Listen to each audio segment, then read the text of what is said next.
Who is the best centre in the NBA? There's Joel Embiid, possibly the biggest trash talker in the NBA right now, and could do everything. Or is it Nikola Jokic, possibly the least athletic player you've ever seen, but is the best passing centre I've ever seen? And there's many more exceptional athletes. But who is the best?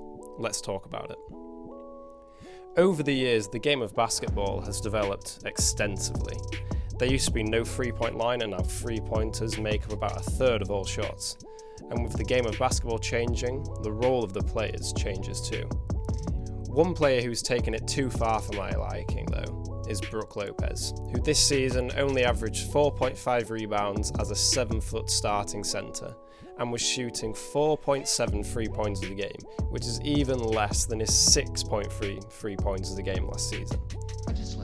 But the point I'm making is that players need to adapt how the game is changing, or else they become outdated and their role on the team is gone. Players like Joakim Noah come to mind solely for his horrible shooting. There was a time when he was the best defensive player in the NBA, and partnered with his impressive post-game was enough for him to be a 2-time All-Star and Defensive Player of the Year in 2014. But now he doesn't even start in the NBA, and I couldn't tell you what team he plays for without looking it up. So today I'm going to break down who I think are the top 10 centres in the NBA. At number 10, it's Andre Drummond. Widely regarded as one of the best, if not the best, rebounder in the game, and Drummond has averaged 15 points per game since the 2015-16 season and made All-Star in 2016.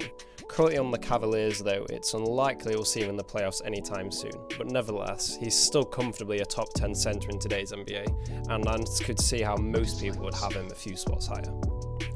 At number 9, Nikola Vucevic. Vucevic is a relatively new player on everyone's radar, becoming an All-Star for the first time last year. Since being with the Orlando Magic, he's grown tremendously into a double-double machine. But this previous season, he's begun to step off the gas a little bit, averaging less points, assists and rebounds, and also being scored on more often in the post.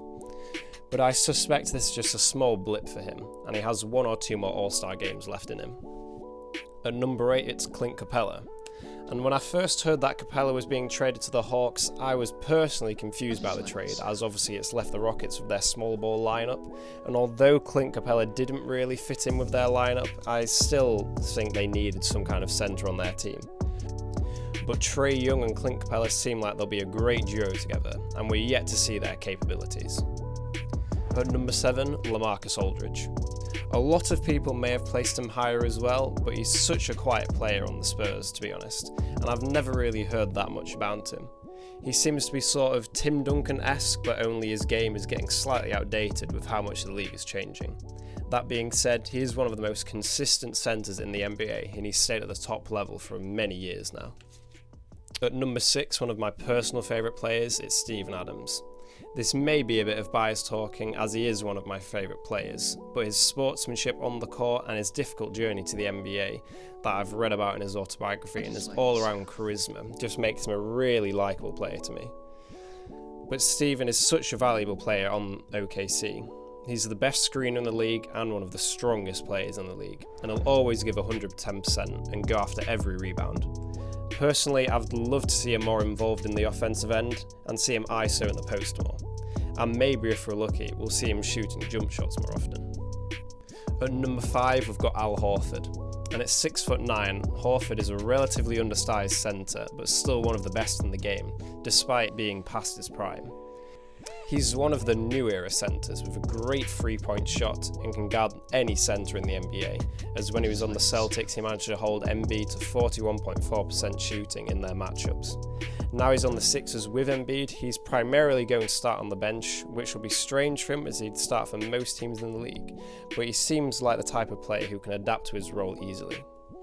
At number 4, it's Karl Anthony Towns, who's regarded as one of the best shooting centres currently in the NBA, and with also a very, very bright future. He has a nice post game and can finish with either hand, and also have a nice spin move in his arsenal. He's unfortunately had little success in getting to the playoffs of Minnesota, only getting to it in 2018 where he was gentleman swept by Houston, but had a double-double for Game 4 and 5.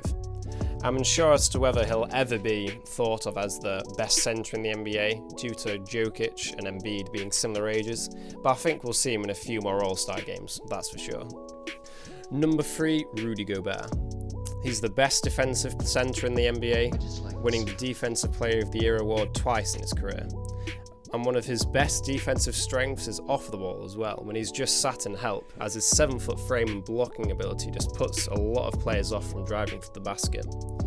And on the offensive end, he's not a shooter whatsoever. In fact, the furthest he's ever scored from in the NBA is a 19-foot bank shot. But Gobert is exceptional in the pick and roll with Donovan Mitchell, as he gets open for the lob or diverts enough attention for Mitchell to get an easy drive to the basket. And with his 7'9" wingspan, he grabbed 3.4 offensive rebounds per game last season, resulting in many extra points for his team. At number 2, I've got Joel Embiid, and I know most people would have him number 1, and I can understand why, but let me explain my reasoning first. He is extremely injury prone and has only played around 200 NBA games compared to Jokic, who has played 373 games, and he's a year younger than Jokic. Also, he isn't really much of a team player in my opinion, as Jimmy Butler and him struggled to make it work on the Sixers, causing Jimmy to move to Miami. But Joel Embiid on a peak night, no one can stop him. At number 1, I've got Nikola Jokic, who's one of the best passers in the league today, and he took Denver to the number 2 seed in the West 2 years in a row. And he's only getting better with age. I just can't pick a better player to be your centre, as Jokic makes all the players on his team better. And on top of all of this, quarantine has been treating Jokic really good, as in this photo where he was significantly slimmer. In the near future, I don't think Jokic has any plans of leaving the Denver Nuggets, but I think if he wants to get a ring, which will obviously be in his plans, then he'll need to leave, as I can't see them beating the Lakers or the Clippers or the Bucks anytime soon.